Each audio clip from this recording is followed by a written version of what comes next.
क्या आप जानते हैं कि कुत्ते पागल क्यों हो जाते हैं? आइए मैं बताती हूँ। सामान्यतः कुत्ते पागल नहीं होते हैं। अन्य पशुओं की तरह कुत्तों को भी अनेक बीमारियाँ होती रहती है।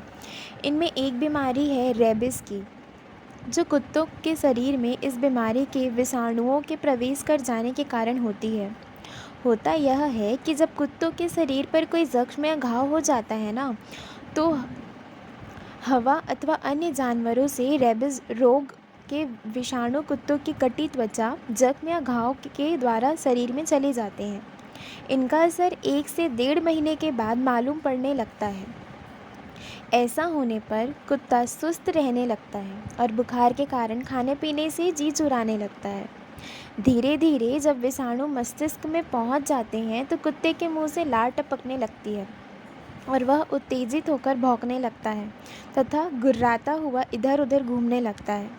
ऐसी स्थिति आ जाने पर कुत्ता पागल कहा जाने लगता है और 4-5 दिन से अधिक नहीं जी पाता है। इसलिए कहा जाता है कि यदि कोई कुत्ता काट खाए तो उसे देखते रहना चाहिए। अगर वह पागल होगा तो लगभग हफ्ते भर में मर जाएगा। कुत्ता ना मरे तो कुत्ता काटे के इलाज की ज़रूरत नहीं होती है। पागल कुत्ता लार टपकने की अवस्था आने पर मनुष्यों को काटने लगता है। इसी लार के साथ काटे गए स्थान से मनुष्यों में रेबिस के विषाणु शरीर में प्रवेश कर जाते हैं और मनुष्य कमज़ोर, बेचैन, चिंतित, बुखारग्रस्त तथा अनिद्रा, भय, खाने पीने में कठिनाई आदि से परेशान रहने लगता है और पानी से डरता है। समय पर इलाज ना होने पर जब रेबिस के विषाणु मनुष्य के मस्तिष्क में पहुंच जाते हैं तो मनुष्य को बचा पाना कठिन होता है।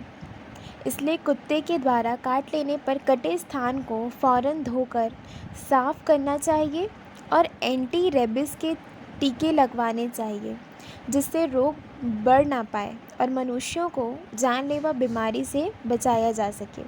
इस तरह यह जानलेवा बीमारी रेबिस के विषाणुओं द्वारा कुत्तों में फैलती है और उन्हें पागल कर देती है।